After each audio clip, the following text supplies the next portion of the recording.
اب میں ایسی شخصیت کو آواز دینے جا رہا ہوں، التماس کرنے جا رہا ہوں ان سے مقالے کے لیے جن کی نظر افسانے پر اور افسانوی تنقید پر گہری ہے۔ ان کا نام ڈاکٹر ابو بکر عباد ہے۔ آئیں اور اپنا مقالہ پیش کریں اور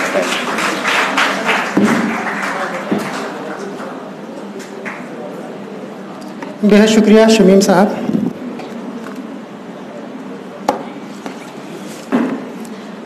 صدور محترم پروفیسر ابن کمل صاحب شاید باہر تشریف رکھتے ہیں، پروفیسر علی مشرف صاحب اور ناظم جلسہ اس سیشن کے ناظم جناب شمیم صاحب، رفقائے کار، دوستوں،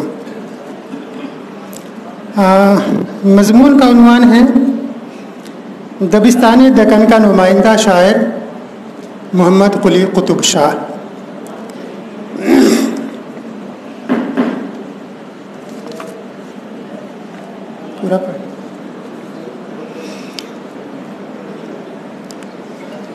تمہیدی حصہ چھوڑ دیتا ہوں، میں طویل ہو جائے گا، اس کو چھوڑ دیتے، ایک دو پیراگراف چھوڑ دیتے ہیں۔ قلی قطب شاہ نیک دل، عیش پرست، جدت پسند اور عوام دوست سلطان ہی نہیں بلکہ اپنی علمی کاوشوں، ادبی سرگرمیوں اور تخلیقی اور فنی حوالوں سے اردو زبان و ادب کی تاریخ کا ایک روشن باب بھی ہیں۔ وہ مطالعے کے شوقین، عربی سے واقف، سنسکرت کے رسیا اور اردو، فارسی اور تیلگو کے ماہر تھے۔ انہوں نے اپنے عہد حکومت میں نئی عمارتیں تعمیر کروائیں، عبادت خانے، شفا خانے، کتب خانے اور مدرسے قائم کیے۔ حیدرآباد شہر بسایا، چار مینار بنوایا، باغ لگوائے، فوارے بنوائے اور نہریں بنوائیں۔ فن مصوری اور رقص و موسیقی کے علوم کو فروغ دیا، مذہبی رواداری عام کی اور ادیبوں، شاعروں اور علماء و فضلاء کو سماج میں اہم مقام و مرتبے پر فائز کیا اور معاشرے میں انہیں باعزت حیثیت دلائی۔ عہد قلی قطب شاہ میں حسن ذوق کے عام ہونے کا اندازہ اس سے بھی لگایا جا سکتا ہے کہ احمد فیروز اور محمد جامی جیسے مسلم الثبوت شاعروں کے علاوہ قطب مشتری اور سبرس والے ملا وجہی اور یوسف زلیخا اور لیلا مجنو جیسی طویل مثنویوں کے خالق احمد گجراتی انہی کے دور سلطنت میں شعر و ادب کے گیسو سنوار رہے تھے۔ اور سونے پر سہاگا یہ کہ امور سلطنت کے ساتھ ساتھ بادشاہ بذات خود شاعری کی تمام اصناف میں تباہ آزمائی، فکر و خیال کی تجدید اور زبان و اسلوب کی تزئین میں مصروف تھے۔ اردو کے علاوہ قطب شاہ نے فارسی اور تلنگی، جسے تیلگو کہتے ہیں، زبانوں میں بھی شاعری کی۔ ڈاکٹر محی الدین قادری زور لکھتے ہیں محمد قلی نے اصل میں اردو شاعری کے لیے معانی، فارسی کے لیے قطب شعر اور تلنگی کے لیے ترکمان تخلص استعمال کیے تھے۔ انکوٹ۔ محمد قلی قطب شاہ رنگین مزاج تھے، عیش پسند تھے۔ ان کے معاشقوں کی بہت سی داستانیں، روایتیں اور دستاویزات موجود ہیں، لیکن ادبی تاریخ میں یہ باتیں کم جانی جاتی ہیں کہ وہ ایک ماہر سیاستداں، بڑے مدبر اور اچھے منتظم بھی تھے۔ فطری طور پر وہ رحم دل، امن پسند، منصف مزاج اور صلح جو بادشاہ تھے۔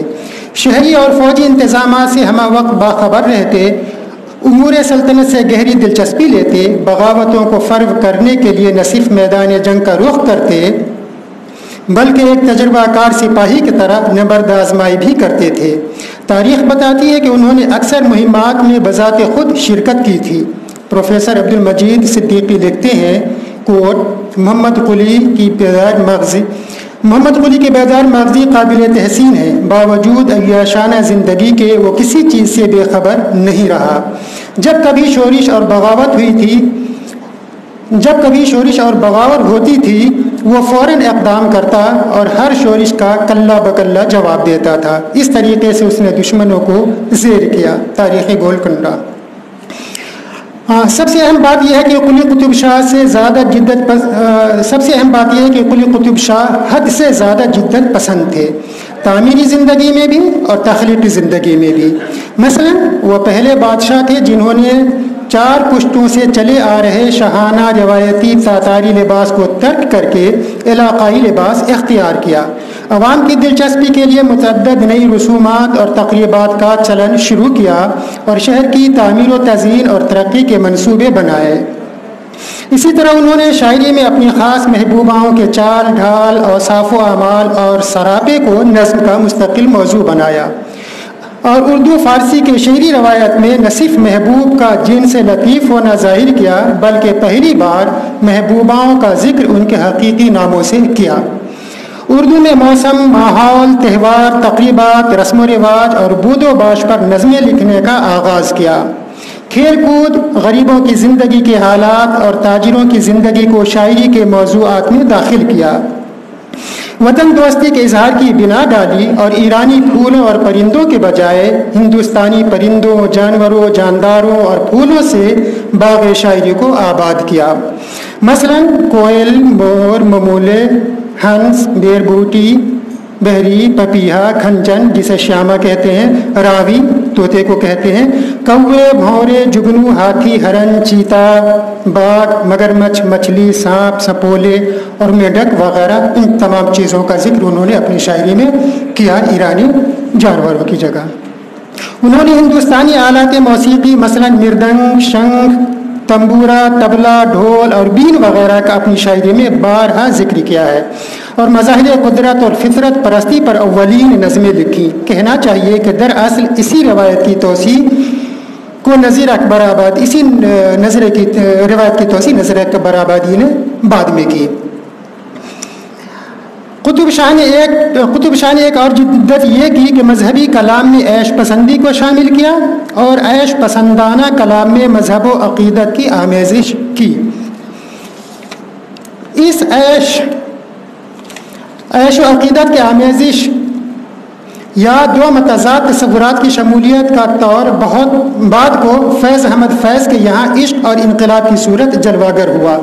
صنف رباعی میں انہوں نے تنوع اور جاذبیت کے علاوہ یہ جدت پیدا کی کہ اس میں پند و موعظت اور فکر اور اخلاقی مضامین کے بجائے عشقیہ مضامین اور شرنگار رس کو داخل کیا۔ کہنا چاہیے کہ فراق گورکھ پوری کی روح کی رباعیاں قطب شاہ کی پیروی ہے۔ فراق کی ان رباعیوں کو ہمارے عہد میں کافی شہرت ملی۔ ایک عرصے تک ولی دکنی کو اردو شاعری کا بابا آدم کہنے، سمجھنے اور پڑھنے کے بعد اردو والوں پر جب یہ بھید کھلا کہ سلطنت اردو کا پہلا صاحب دیوان شاعر تو دراصل ولی دکنی سے 142 برس پہلے گولکنڈہ کے بادشاہ محمد قلی قطب شاہ کی صورت میں پیدا ہو چکا تھا، تو ادبی تاریخ کے ماضی کو دریافت کرنے اور شاعری کی تقریباً 1.5 صدی ترقی سے اہل اردو کی خوشی اور افتخار میں مزید اضافہ ہوا۔ اور دریافت ہونے والا شاعر بھی کیسا کہ جس نے حمد، نعت، منقبت اور مناجات لکھے، غزل، ریختی، رباعی، چہار در چہار اور قطعی لکھے، قصیدے، مرثیے، مثنوی اور نظمیں لکھی، اور صنم قدائے شاعری کو رنگ، صوت، نور، نکہت، حسن و جمال، عشق و عیش، محبوباؤں کے سراپا، ان کے خد و خال اور عاشق کے جذبات و احساسات کے مرقع سے ایسا سجایا کہ مانی و بہزاد تک دنگ رہ گئے۔ عید، شب برات، نوروز، بسنت، مہندی، برسات، چوگان، قطب مندر، بہمنی، ہندی چھوری، بوڑھی کی کہانی، مست شباب، راگ، شاہی ہاتھی اور تقسیم اوقات جیسی نظموں سے نہ صرف اپنے کلام کو متنوع کیا بلکہ مشترکہ تہذیب کی نمائندگی، زبان کے فروغ اور عوام کی دلچسپی کا سامان بھی مہیا کیا۔ یوں قلی قطب شاہ بنیادی طور پر ایک صاحب نظر اور اہل دل شاعر ہیں جنہوں نے عشق و عیش کے انداز، حسی کیفیات اور جنسی تجربات کو منظوم بیانیہ کا لباس حریر عطا کیا۔ ان کی شاعری قلب و نظر کی سرشاری، خواہشات کی آسودگی، لذت وصال کے بیان اور محبت و زندگی کی فتح مندیوں کی دلکش داستان ہے۔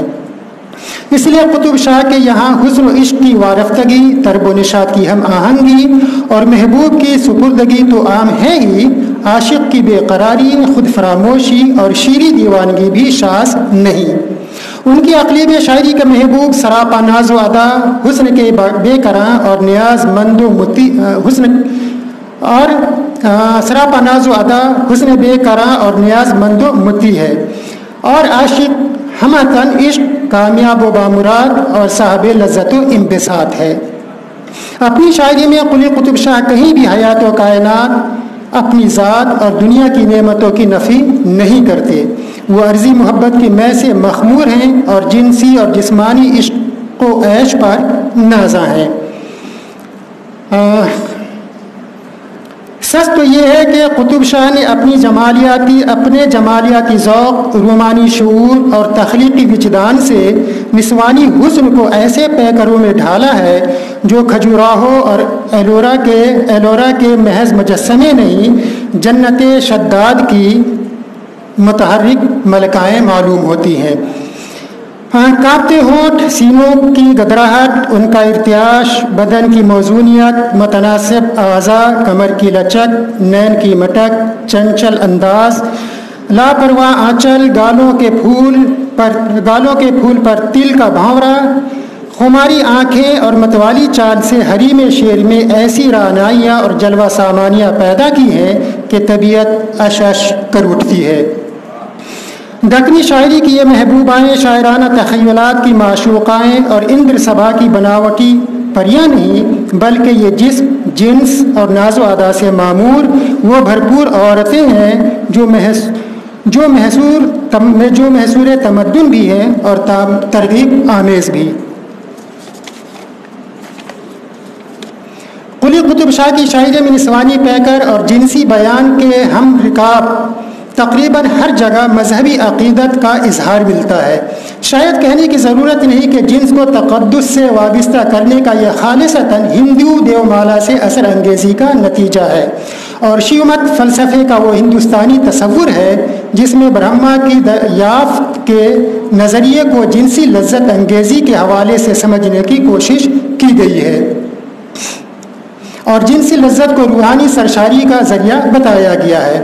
قطب شاہ کی شاعری معنوی اعتبار سے نہ صحیح، حیاتی اعتبار سے سمبھوگ سے سمادھی تک کا سفر ہے، یا یوں کہیے کہ مجازی عشق اور جسمانی لذت سے محظوظ ہونے کے بعد حقیقی عشق اور روحانی ترفع کے حصول کی سراب زدہ خواہش۔ وہ اکثر اشعار میں بھوگ بلاس سے حاصل ہونے والی آسودگی کو نبی یا علی کے صدقے سے تعبیر کرتے ہیں۔ یہ طور بھی دراصل ہندو پریم کلا کا تتبع ہے، جس میں نائکا کے روپ اور اس کے قرب کو تقدس کے تناظر میں دیکھا جاتا ہے۔ قطب شاہ کہیں تو محض ذکر اور بعض جگہوں پر انوکھی تشبیہوں کے ذریعے جنس اور مذہب کو اس طرح باہم گلو بو بنا دیتے ہیں کہ دونوں ایک ہو کر ایک ایسی تیسری شکل اختیار کر جاتے ہیں جس میں مذہبی تشنگی کو آسودہ کرنے کا احساس پوشیدہ ہے۔ یہ اشعار دیکھیے، 2 اشعار سناؤں گا۔ دونوں جوبن ہیں تیرے قصرے بہشت، دونوں جوبن ہیں تیرے قصرے بہشت، 2 ادھر ہونٹوں کو کہتے ہیں، 2 ادھر تیرے ہیں جیوں کوثرے پر آب، تیرے انچل بعد سے عیسوی دم جلوہ گر، وہ انچل مجھ ہاتھ میں ہے جیوں کے موسیٰ کا عصا۔ محبوب کا عصا ہمارے ہاتھ میں، محبوب کا آنچل ہمارے ہاتھ میں ایسے ہے جیسے حضرت موسیٰ علیہ السلام کا عصا۔ قلی قطب شاہ کی شاعرانہ شخصیت اور ان کے کلام کے تجزیاتی مطالعے کے بعد ہمارے تمام اہم ناقدین نے 2 مرکزی اور مشترکہ نتائج اخذ کیے ہیں جو بہت زیادہ صحیح نہیں ہیں۔ ایک یہ کہ قلی قطب شاہ حسن و عشق، جنس و عریانیت، لمس و لذت اور بھوگ بلاس کے شاعر تھے، اور دوسرے یہ کہ شاعری کے یہ موضوعاتی رنگ روپ دراصل ان کی خوشحالی، اطمینان، آسودگی اور فراوانی دولت و اوقات کا نتیجہ ہے، لیکن اسے قطب شاہ کی شخصیت اور ان کی شاعری کا مکمل تجزیہ اور صحیح تنقیدی نتیجہ نہیں کہا جا سکتا۔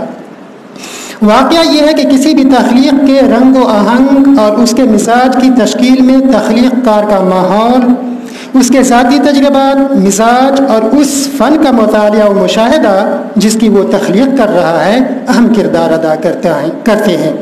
قلی قطب شاہ کے ذاتی تجربات اور فن جنس کے حوالے سے ان کے مطالعے پر گفتگو بعد میں کریں گے، پہلے اس ماحول کے تعلق سے سیدہ جعفر کا یہ اقتباس دیکھیے جس میں قطب شاہ کے مزاج کی تشکیل ہوئی۔ راگ رنگ اور عیش و نشاط کے جس رنگین ماحول میں قلی قطب شاہ کی شخصیت کی نشو و نما ہوئی تھی، اس کی کچھ اپنی سماجی اور اخلاقی قدریں تھیں۔ قطب شاہی سماج میں ہر طرف حسن و نغمہ امرت لٹا رہے تھے، شراب و شاہد اور عشق و مستی کی حکمرانی تھی۔ محلات کی معاشرت میں صنفی میلان کے اظہار کو معیوب نہیں سمجھا جاتا تھا۔ قلی قطب شاہ میں انکوٹ۔ قطب شاہ کا ماحول اور ان کا مزاج جاننے کے بعد اب ذرا یہ جاننے کی کوشش کی جانی چاہیے کہ ان کے مطالعہ و مشاہدہ کی کن چیزوں نے ان کی شاعری میں جنس کے بیانیے کو فروغ دیا، بے باکی بخشی اور اس کے اظہار کو قدر عریاں شکل عطا کی۔ بعد کے عہد میں جس طرح میر نے ولی، غالب نے میر اور اقبال نے غالب کے کلام کے عمیق مطالعے، جس میں ایک نوع کی اثر پذیری بھی شامل تھی، کے اعتراف کے طور پر اپنی شاعری میں ان کا ذکر کیا ہے، ویسے ہی محمد قلی قطب شاہ بھی خاقانی اور نظامی کی عظمت کے معترف ہیں، اور ان کا کلام خواجہ حافظ کی عشق مجازی کی شاعری کی خوشہ چینی کا شاہد ہے۔ لیکن انہوں نے اپنے کلام میں جس کثرت سے جنسیات کی اصطلاحیں اور جنس کے حوالے سے عورتوں کی قسموں، مثلاً پدمنی، چترنی، سنکھنی اور ہستنی وغیرہ کا بقیہ کا ذکر، نام مظہر بھائی سے سن لیجئے گا، کا ذکر کیا ہے، اس سے اندازہ ہوتا ہے کہ ان کے شوق جنس کے بیان میں ماحول، مزاج اور حافظ کی عشقیہ شاعری سے دلچسپی کے علاوہ ان کے زیر مطالعہ ان کی پسند کی اور کتابیں بھی رہی ہوں گی۔ مثلاً یہ تو معلوم ہے کہ جنس کے موضوع پر دکن میں سب سے پہلی کتاب قریشی بیدری کی ہے، جو امیر برید ثانی کے عہد 1601 سے 1609 میں بھوگ بل کے نام سے لکھی گئی تھی۔ یہ واتسائن کے کام سوتر کے تتبع میں تحریر کردہ پنڈت کوکا کی کتاب ریتی رہسیہ کا اردو ترجمہ ہے۔ ریتی رہسیہ، جس میں محض 800 اشلوک تھے، مگر اردو ترجمے کی تشریح اور تفصیل بیانی کی بنا پر جنسی اشلوکوں کی تعداد 2868 ہو گئی ہے۔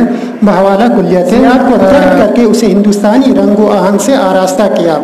مثلاً یہ ظاہر کیا کہ محبوب عورت ہی ہے۔ محبوب کو ماہرو اور اشواتراس جیسے الفاظ سے مخاطب کرنے کے بجائے ساجن، سائیں اور پیا سے مخاطب کیا۔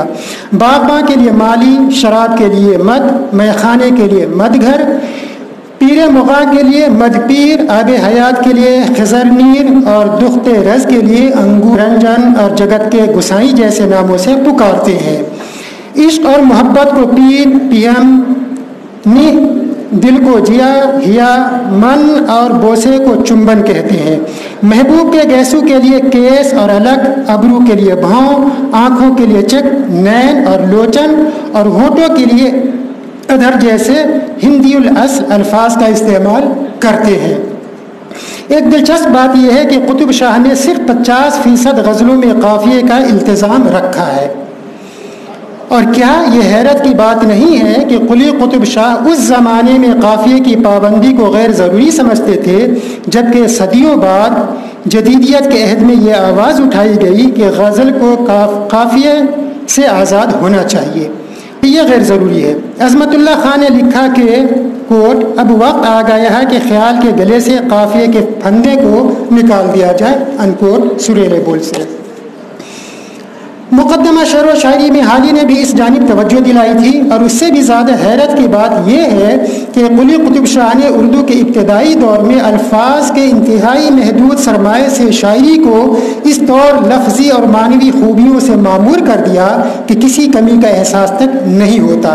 اردو شاعری میں جوش ملیح آبادی کو الفاظ کے استعمال اور تشبیہات کا بادشاہ کہا جاتا ہے، لیکن اردو کے پہلے صاحب دیوان شاعر کو تشبیہات کا اولین بادشاہ کہیے تو یقیناً بے جان نہ ہوگا۔ فارم کے اعتبار سے غزل اور مخصوص موضوعات کی بنا پر نظم ہے۔ دوسرے یہ کہ ان نظموں کی اصناف، اوزان اور بحر فارسی کی ہے، لیکن یہ کہ ان کی مجموعی فضا اور ان میں بیان کیے گئے خیالات و تصورات خالص ہندوستانی تہذیب و ثقافت اور علاقائی تمدن و معاشرت کی عکاسی کرتے ہیں۔ قطب شاہ کی شاعری جس طرح پیکر تراشی، سراپا نگاری کی عمدہ مثال ہے، ویسے ہی ان کے کلیات میں توضیحی شاعری کے خوبصورت نمونے بھی جا بجا موجود ہیں، بالخصوص وہ نظمیں جن میں انہوں نے اپنے محلوں کا بیان کیا ہے۔ آخری پیراگراف، مجموعی اعتبار سے دیکھیے تو قلی قطب شاہ ایک قادر الکلام شاعر ہے۔ ان کے یہاں مضامین کا حد درجے تنوع ہے، جدت پسندی ہے۔ اردو کے ابتدائی زمانے میں ہی انہوں نے اپنی شاعری سے یہ ثابت کیا کہ اس نو مولود زبان میں غیر معمولی قوت اظہار و بیان کی صلاحیتیں موجود ہیں۔ یہ درست ہے کہ قلی قطب شاہ امیر خسرو، خواجہ حافظ، سعدی اور مولانا روم کے مقام تک نہیں پہنچتے، تاہم ان کے یہاں فکر کی بالیدگی اور فنکارانہ شعور سے انکار نہیں کیا جا سکتا۔